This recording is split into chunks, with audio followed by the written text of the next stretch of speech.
You wake up to the sound of the alarm on your phone. Annoyed that you couldn't get more sleep, you grudgingly unlock your phone to see what's going on in the world. There's an email from Amazon telling you that your package has been delivered. You force yourself out of bed to get the package.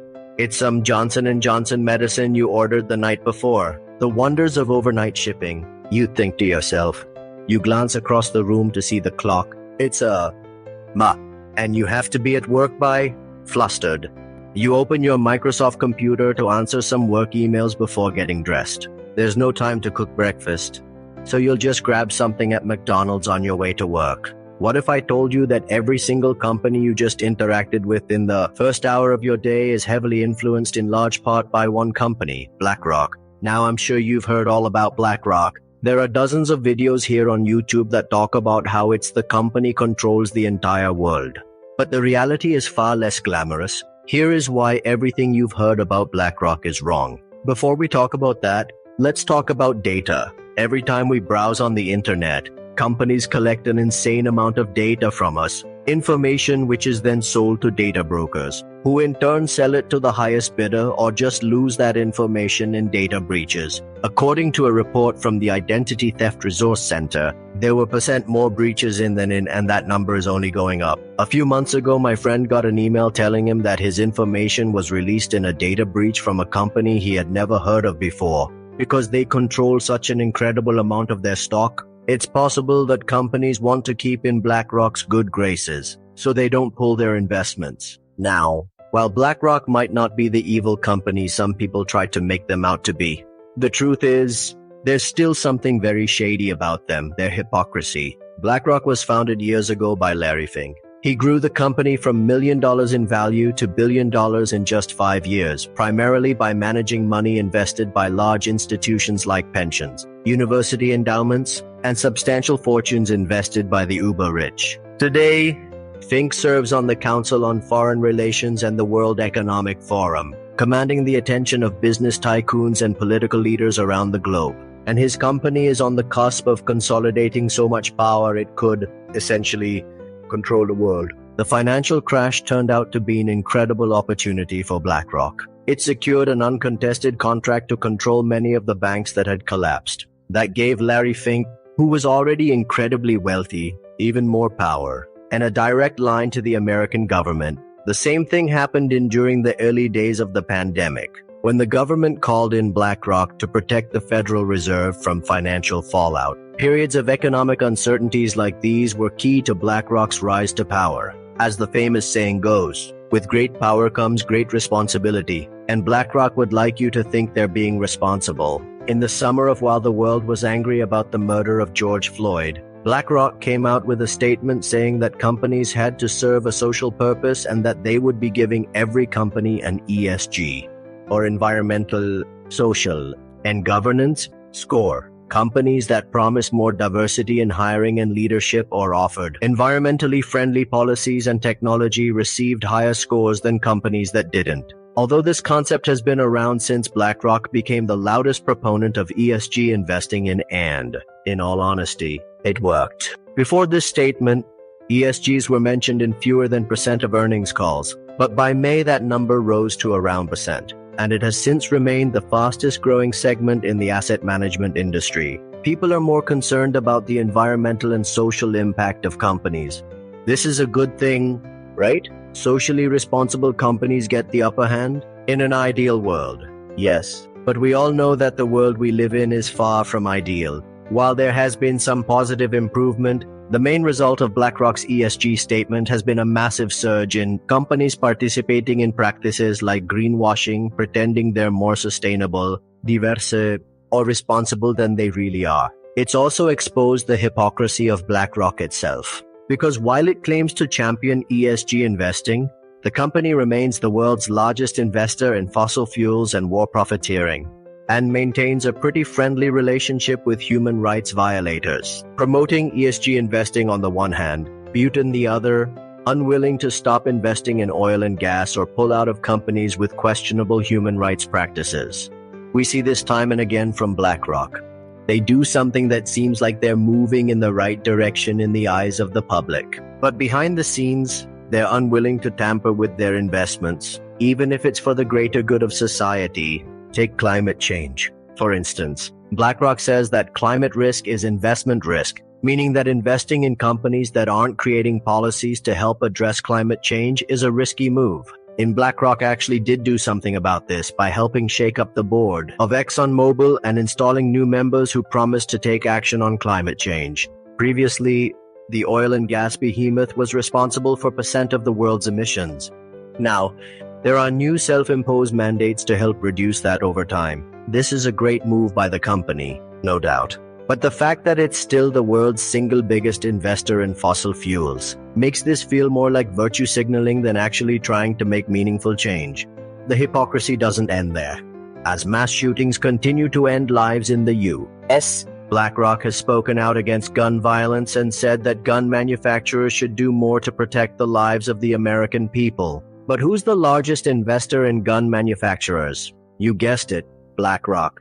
The investment firm holds a % stake in Sturm Ruger, % in Vista Outdoor, and significant percentages of other manufacturers just like them. BlackRock says it talks to these companies about improving safety, but so far, it's unclear whether there's been any actual policy change. Outside of America, BlackRock's U.S. Aerospace and Defense Fund has billions of dollars invested in major weapons contractors worldwide, like Lockheed Martin, Raytheon, and General Dynamics. They're supporting these companies that get huge Pentagon contracts and use taxpayer money to engage in violence and war around the globe. Often, these weapons are supplied to foreign governments in the name of peace, like Saudi Arabia, which received weapons from the U.S. government and used them to indiscriminately attack civilians in Yemen during years of civil war. Funding this spread of war and an increase in nuclear weapons shows that BlackRock constantly skirts its own commitment to human rights. So does its engagement with authoritarian governments.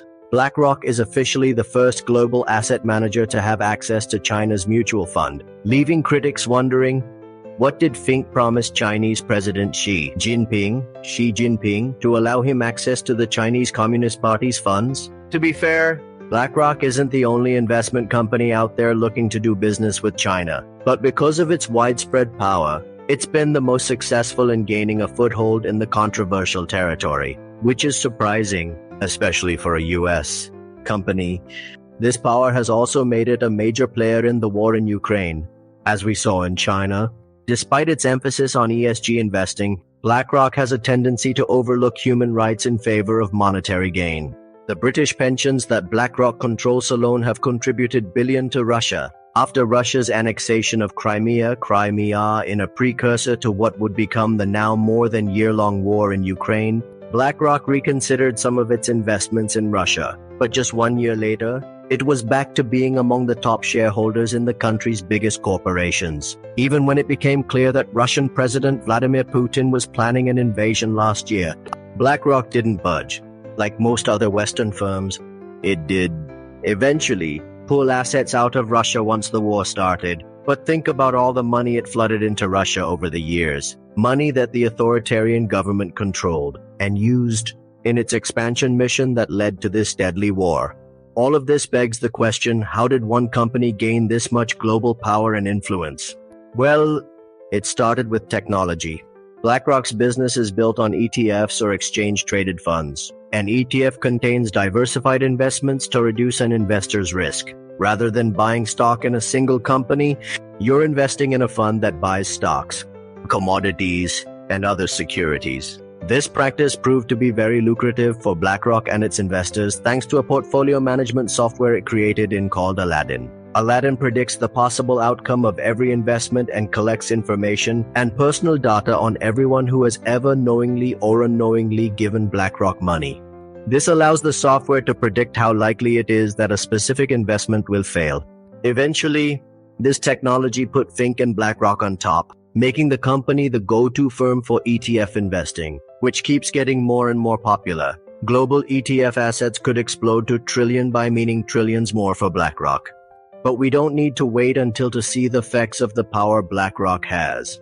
Right now, BlackRock oversees assets worth % of the entire world economy. Companies like Fox, Comcast, and Disney have it to consult with BlackRock before they make major moves since it has such a large share of their ownership. BlackRock and other large firms like Vanguard are the biggest investors in global giants like Google, Facebook, and Amazon. This level of ownership creates an anti-competitive environment. You feel this in the prices of airplane tickets. BlackRock and Vanguard are among the 5 largest shareholders of the 3 biggest airline operators, which means that there's very little incentive to lower prices in order to compete with each other. This level of ownership consolidation reduces consumer choice and raises prices. It also means that eventually, a handful of powerful people at these investment firms could wield more power than the executives at the companies they own shares in. Even Jack Bogle, who founded Vanguard, says that this kind of ownership concentration is bad. Too much money in the hands of too few will not work out well for the global economy. There are solutions that governments could put in place to stop these companies from gathering this much influence. Things like not allowing funds and ETFs to vote as shareholders in companies, or creating ownership caps that would dictate how much of a company can be owned by a single entity. Laws can be passed limiting how much influence an investment firm can have in the companies they're invested in, even if that influence is intended to be benevolent, like with the ESG. But how soon could any of this happen? Because BlackRock and Vanguard are less than a decade away from managing trillions in assets. That would upend the asset management industry and intensify the already staggering ownership consolidation of the world's largest companies, sending prices through the roof. One of the biggest problems with this system of business is that the more money BlackRock manages, the lower its fees for investors. So we end up in this cycle where the best way to invest our money today creates a potentially catastrophic environment for our money and our society tomorrow. Unfortunately, most people don't have the luxury of looking that far ahead. What looks good in the short term is all that matters.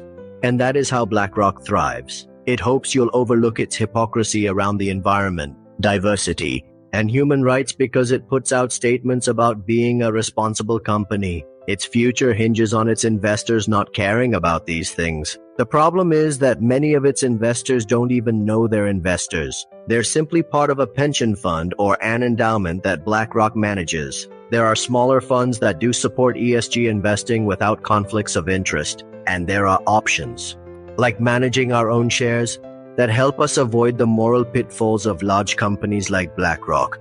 But much like how most of us couldn't live without Amazon's next-day delivery for our last-minute essentials, using these large, flawed companies is just easier. Over the past decade, the public has become more and more critical of what massive companies do and say. As that magnifying glass emerged, BlackRock made sure that its messaging about making the world a better place was heard and publicized. BlackRock's hypocrisy won't end. Its public image versus private actions will, most likely, always conflict with one another. But as consumers and investors, it's our responsibility to know what's happening. Taking them at their word is the easier option. But that's exactly what BlackRock is betting you'll do. That's how they've gotten this far. This is the same ignorance that allowed banks and governments to drown us in debt,